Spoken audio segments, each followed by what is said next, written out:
직장갑질 119에서 얼마 전에 통계를 냈는데 1년 사이에 1000명 대상으로 해서 조사를 했더니 330명 정도가 직장 내 괴롭힘 경험이 있다. 그중에서 한 30% 정도가 퇴사를 했습니다. 남을 무시하고 괴롭히는 사람들은 기본적으로 나와 다른 사람들이 같이 수평적으로 공존하는 게 싫은 거예요. 다 오피스 빌런이죠. 이런 유형의 유일한 해결 방안이 주식인사이드 구독자 여러분 안녕하세요. 인지심리학자 김경일입니다. 네, 안녕하세요. 율촌노동팀에서 자문하고 있는 조상욱 변호사입니다. 변호사 생활한 지가 25년쯤 됐는데요. 제가 오피스 빌런 여러 명 상대방으로 일하고 있습니다.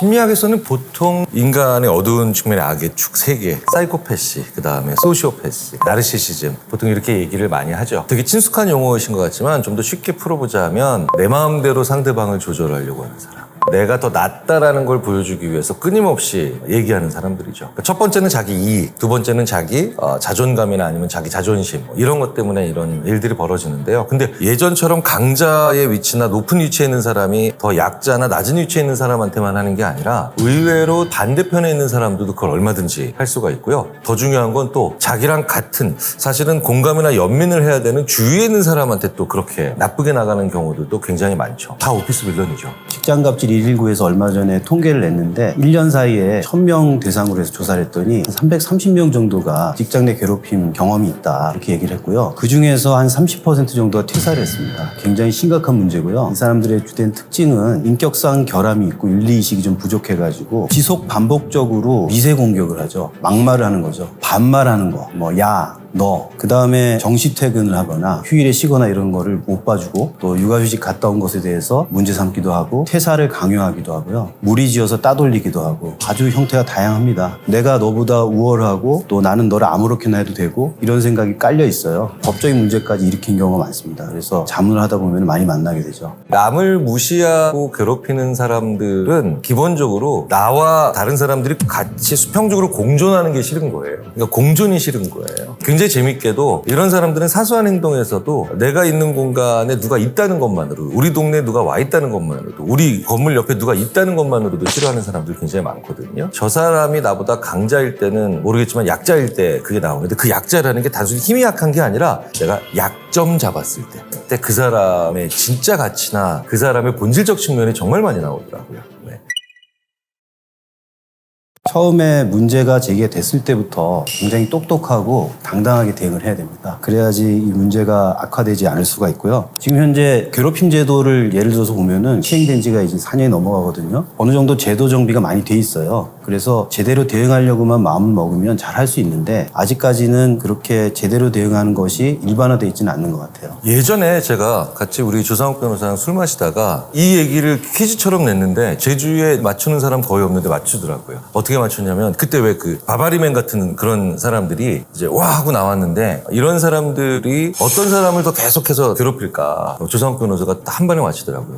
못 본 척하고 아무 말 안 하는 사람. 근데 우리가 보통 그렇게 하거든요. 그게 아니고 오히려 소리 지르고 그 다음에 문제 있다라고 얘기하고 그럼 이제 초장에 이 사람은 안 되겠구나. 그러니까 침묵하고 가만히 있는 사람을 제일 많이 괴롭혀요. 이런 유형의 인간들이. 그 분야 일을 오랫동안 해왔기 때문에 그걸 직감적으로 이제 아는 거죠. 저항해야 돼요. 그런데 이제 감정적인 저항보다는 기능적인 저항들이 더 낫죠. 이거 문제가 있는데 이건 좀 이상하다, 나 불편하다 이렇게 수위를 내가 점점 높여보면서 내가 당한 억울함을 계산할 수 있는 내가 받을 수 있는 피해를 가늠해 볼 수 있는 그런 시간을 벌기 위해서라도 수위 조절을 약한 데서부터 해야 됩니다. 근데 이제 약하다는 것과 분명하다는 것과는 구분을 하셔야 돼요. 그러니까 우리는 약한 거는 모호하고 불확실하고 자신 없는 말투로 얘기한다고 하는 거죠. 하지만 바늘도 되게 약한 거지만 딱 들어갈 때는 분명하고 명확하거든요. 그러니까 명확하고 분명하지만 수위는 약한 것서부터 출발을 해보는 것. 심리학에서는 보통 이렇게 얘기를 합니다. 사람과의 관계에서도 비슷하거든요. 연애를 할 때도 처음에 제일 최악의 말이 이거죠. 오늘부터 나랑 1일 할래?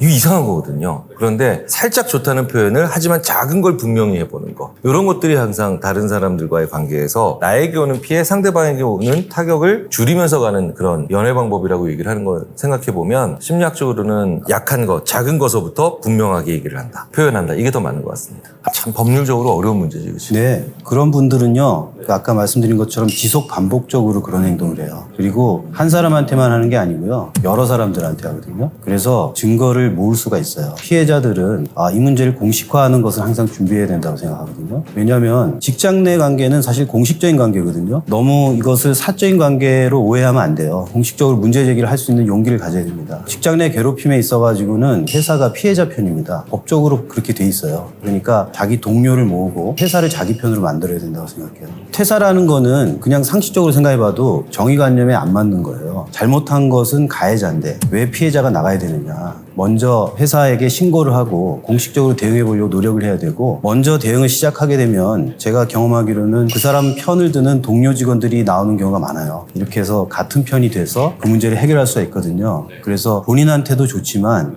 이것은 기업 문화를 올바르게 만드는 데에도 도움이 되기 때문에 그런 공식적인 대응을 해야 된다고 생각합니다. 이게 왜 그냥 퇴사하면 정말 안 좋은 거냐면 심리학적으로도 이건 이렇게 표현해요. 백지로 시험 답안 제출하는 거랑 똑같다. 근데 되게 재밌는 건 뭐라도 쓰고 틀리잖아요. 아무것도 안 쓰고 백지 상태로 내서 답이 틀린 거랑 달라요. 왜냐면 뭐라도 쓰고 답이 틀리면 나중에 정답을 알게 됐을 때 그 정답이 기억이 잘 나요. 근데 백지 내고 아무것도 안 쓰고 어차피 틀릴 거니까, 그리고 답안지 제출했는데 나중에 선생님이 정답 알려줬는데 나중에 또 시험 보잖아요. 그 정답 기억 잘 안 나요. 그래서 그냥 조용히 퇴사하는 건 분명히 나한테 이후에 일어나는 일에도 도움이 안 되기 때문입니다.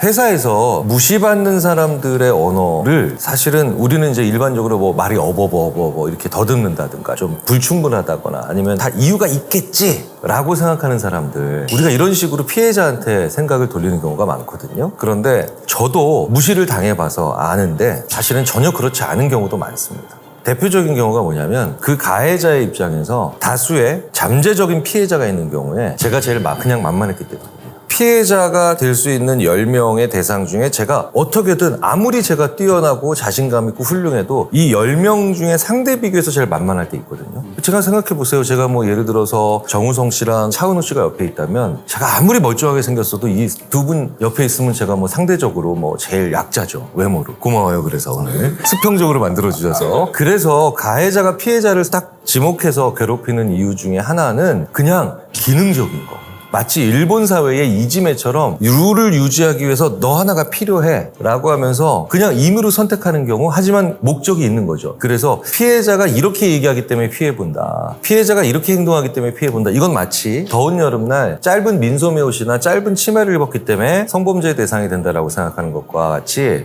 굉장히 조심하고 굉장히 경계해야 되는 생각입니다. 하지만 내가 이유 없이 무시당한다고 했을 때 그때 내가 대처해보는 방식을 생각해보는 건 또 별개의 문제이긴 하죠. 심리학에 이런 말이 있어요. 불확실한 내용일수록 자신 있게 얘기해라. 우리는 보통 그건 좀 불확실한데요. 이게 무슨 얘기냐면 내용이 불확실하니까 목소리나 톤도 불확실하게 얘기할 때 있어요. 되게 재밌는 건 확실한 내용은 확실한 어조로 얘기합니다. 그건 확실합니다. 이렇게 얘기하죠. 근데 이제 관련된 연구를 해보면 내용 자체는 불확실한 내용이지만 그걸 자신 있게 얘기하는 사람들은 이 사람은 함부로 대하면 안 되겠구나. 이 사람은 뭔가 한 방에 있는 사람이구나 라고 생각하기 쉽거든요. 가해자한테 자꾸 당하는 때 요거는 앞으로의 다음 분기 실적이 좀 불확실할 것 같습니다. 기어 들어가지 말고 다음 분기 실적은 확실히 불확실합니다. 네, 이런 식의 연습을 좀 해보시는 거 필요해요. 그러니까 오피스 빌런의 특징을 좀 생각해 봐야 되는데 자기 성찰력이 굉장히 떨어지거든요. 너무 자기 권리만 생각하고 상황 파악을 폭넓게 하지 못하고 딱 편견에 사로잡히는 경우가 많아요. 제 생각으로는 이럴 때 다른 사람들이 자기에 대해서 얘기하는 걸 경청하는 태도, 열린 마음, 이런 게 굉장히 전 중요하다고 생각하거든요. 근데 저는 괴롭힘, 그다음에 오피스 빌런 이런 문제를 겪다 보니까 이런 문제가 가해자 측의 노력으로만 해결이 될 수 있겠느냐, 저는 그런 생각을 해봤어요. 이게 쉽게 바뀌지 않는 성격이거든요. 그래서 제가 생각하기에는 그 가해자가 바꾸려는 노력은 당연히 해야 되지만 기업에서 기업 문화를 강화하고 컴플라이언스 제도를 강화하고 이래서 약간 이런 사람들에 대해서 강경하게 대응하는 그런 분위기를 조성하는 것도 저는 중요하다고 생각해요. 이게 오피스 빌라 문제는 어느 정도 가해자 탓이다. 이제 그걸 꼭 기억을 해야 된다 이렇게 생각합니다. 방금 전에 말씀하셨던 내용 있잖아요. 이 내용이 약간 뜨끔했다. 오피스 빌라는 안 될 겁니다. 양심이라는 게 존재하기 때문에 노력하는 과정이 있고 실수는 있을 수 있어도 자정작용이 있는 사람인데, 오피스 빌런인 사람은 그러니까 그 반대로 가장 중요한 건 뭐냐면 나는 아무 문제 없다라고 생각합니다. 이게 제일 큰 문제예요. 그래서 이런 분들은 노래도 나는 문제 없어 막 이런 노래만 듣고 나는 문제 없어. 근데 이게 자신감을 갖기 위한 게 아니라 나는 정말 아무 문제 없어. 이 생각이 제일 큰 문제예요. 네, 저도 좀 덧붙이고 싶은 게 있는데 오피스 빌런이 진짜 오피스 빌런인 경우도 있지만 그 오피스 빌런으로 오해받는 경우가 있거든요. 사람들이 가끔 가다가 뭐 이상한 농담을 한다든지 말실수를 한다든지 그렇게 해서 오해를 받을 수가 있어요. 그런 오해를 받았을 때 지적을 받으면은 당장 고쳐야 됩니다. 귀를 열어야 된다는 게 그런 걸 말하는 거거든요. 최근에 그 지속적 반복적으로 문제 행동을 하는 경우에 상당히 괴롭힘 가해자로 지목되는 경우가 많은데 그런 경우가 되면은 자기가 그렇게 나쁜 사람이 아닌데도 오피스 빌런을 몰릴 수가 있는 거예요. 그러니까 다른 사람들이 본인에 대해서 평가하는 것을 잘 듣고 자기가 혹시 보통의 사회적 기준에 모자라는 언행을 하고 있지 않은지 그거를 성찰하는 게 필요합니다. 그 선이 무엇인지 고민을 안 하면 무조건 선을 넘게 돼 있어요. 자, 만약에 저 사람과 나 사이에서 지켜야 될 선이라는 게 있다면 일단 그 선이라고 하는 건 시시각각까지는 아니더라도 그 사람의 관계가 더 앞으로 지속되면서 그 선의 형질, 굵기, 위치 이런 거 다 변할 수 있거든요. 남녀가 만나자마자 만약에 어느 한쪽이 상대방에게 스킨십을 합니다. 선 분명히 넘은 거죠. 그런데 이제 결혼을 앞둔 이제 예비 신랑 신부가 서로 스킨십이 너무 없다.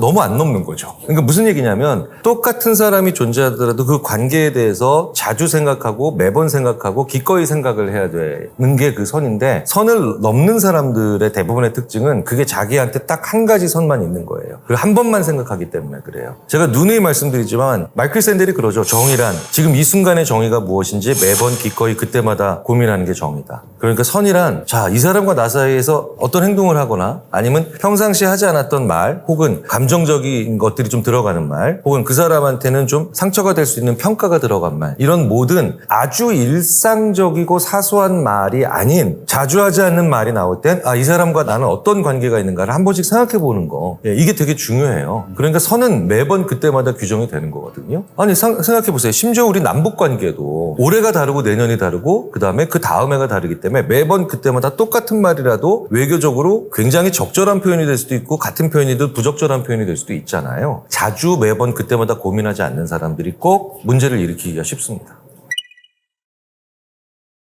첫 번째는 참지 마라 라고 얘기를 해드리고 싶고요. 정면 대응을 해야 되는데 무턱대고 하지 말라는 걸 두 번째로 하고 싶어요. 이게 감정적인 게 아니고 이게 꼭 이겨야 되는 싸움이다. 그렇다면은 상당히 준비를 한 상태에서 대응을 해야 된다고 생각하거든요. 그리고 결과가 좋아야 됩니다. 왜냐하면은 오피스 빌런한테 당하는 사람들은 굉장히 마음의 상처를 많이 입거든요. 근데 마음의 상처가 치유되는 여러 가지 길이 있겠지만 자기가 정당한 주장을 하고 그게 받아들여지는 경험을 해야지 문제가 치유가 되는 거예요.